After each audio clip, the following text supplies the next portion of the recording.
Hey everybody, this is Eric with the Film Followers, and I'm proud to present our first review for the film American Made.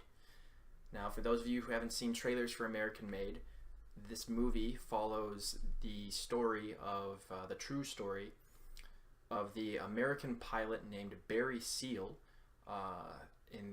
set in the late 70s, early 80s, and it's about this man who he ends up working with the CIA, and through that he kind of stumbles into drug running, as well as a lot of other crazy, ridiculous things. And Barry Seal is played by Tom Cruise in this film, so maybe that'll help you. It's a big Tom Cruise movie, and I'm just going to get right down to what I liked about it. What I liked about it was Tom Cruise.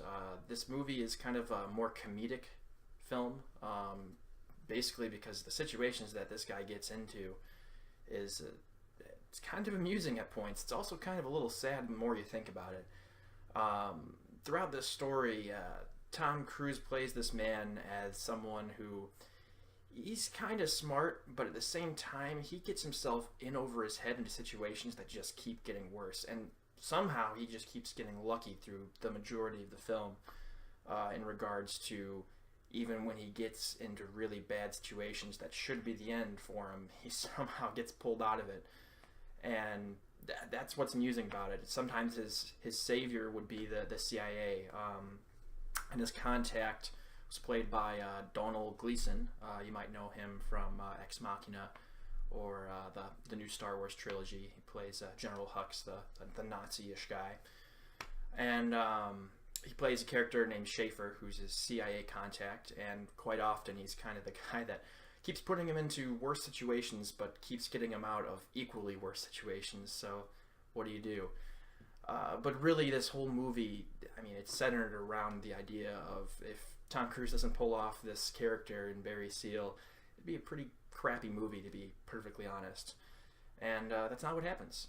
It turned out pretty well. Overall, it's fun watching him just keep getting into these really, really terrible situations with drug lords and the government, and finding some new way to get out of it or to benefit from it. I mean, in this movie, you see this guy makes a serious ton of money. I'm not going to spoil anything. That's pretty much what I liked about it. I mean, it's well acted all around, everyone involved in the cast. But essentially, it's, like I said, it's a Tom Cruise focused movie, and he's pretty much, pretty sure he's almost in every single scene of the movie. So if you're not a fan of Tom Cruise, that'll probably be a big con for you. If you also expect a Tom Cruise movie with a lot of action, this isn't what that type of movie is. This is definitely more comedic take.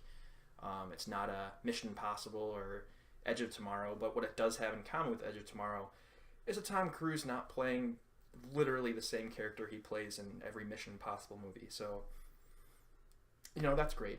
And it's always fun to see him do something a little bit more on that comedic side.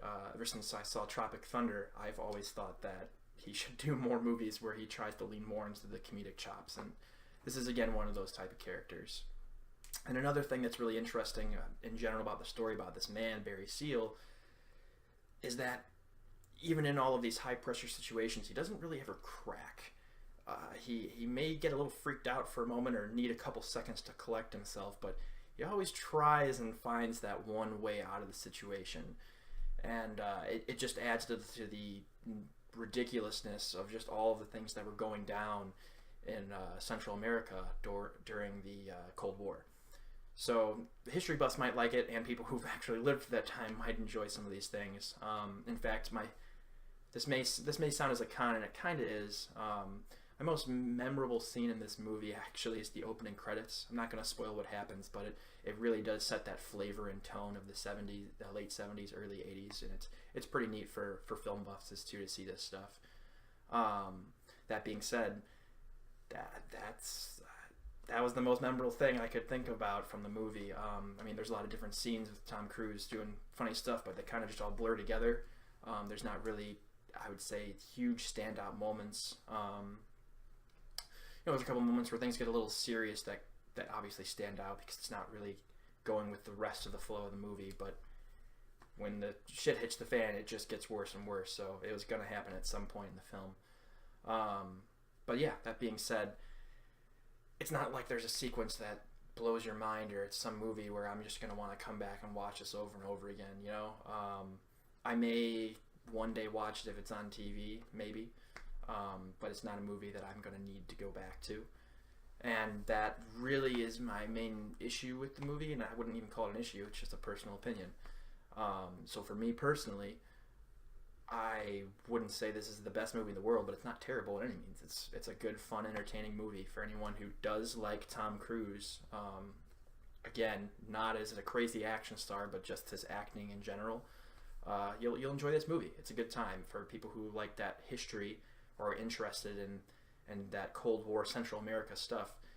There's some pretty interesting things going over how ridiculous the United States government was during that time, and you know who they were willing to give money to and who they were willing to fund weapons to and try and handle situations because they couldn't get into wars. So there's some interesting things in there to be found all the way through. But yeah, that being said, overall, I would probably give this a 7 out of 10 on a rating scale. Yeah, it's not a bad movie in any means. It's pretty decent. It's average. It's a C. It's an average movie. You'll have fun watching it if you like the characters. If you don't like anything about it, yeah, you're not going to have a good time. So I wouldn't recommend it. If you're someone that's casually interested, you know, it's a little bit more debatable if you're going to have a great time or feel like, you know, you could have saved your money. If you are kind of on the fence, then I would say, you know, it's still a movie worth watching, but wait until it's streaming services, or, you know, rent it for a couple bucks, or wait until it's in a second run theater and you can see it for a couple dollars. That's probably the best bet to go for those people. But anyone who likes Tom Cruise, yeah, they're probably going to have a good time. So that is my review of American Made. If you liked this review, please give it a thumbs up, share, and if you want to see more reviews in the future, including next week's is going to be for me, Blade Runner 2049, subscribe and you'll be right there. I'll have it posted at the beginning of the weekend. We usually put these up sometime Friday nights, but more likely on Saturdays. And yeah, that is the review. I hope you guys had a good time watching this. If you've seen the movie, please let me know what you think about it. I always like to converse with everyone else. So yeah, leave a comment below. I'll also leave social media tags in the description of the video. So if you want to reach me out in different ways, like Twitter or Instagram or something, you know, that works too. All right, you guys have a good rest of your day, night, whenever you're watching this, and you know, go out and see some movies. Enjoy film. Until next time, this is Eric with the Film Followers. See you later.